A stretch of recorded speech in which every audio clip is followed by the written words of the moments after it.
ॐ विनायकं गुरुं भानुं ब्रह्म विष्णु महेश्वरान् सरस्वती प्रणोम्यादो सर्वकार्यार्थसिद्धये।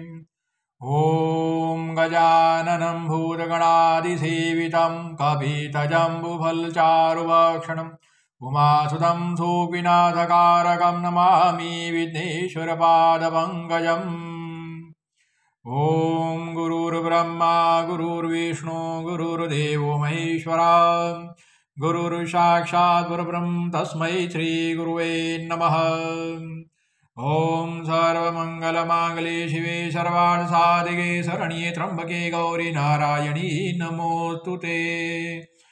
ॐ वासुदेवसुतं देवं कंसचाणूरमर्दनं देवकी परमानन्दं कृष्णं वन्दे जगद्गुरुम्।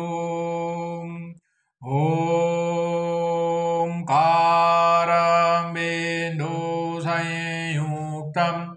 नित्यं ध्यायन्ति योगिनः कामदं मोक्षदं चैव। ॐ काराय नमो नमः।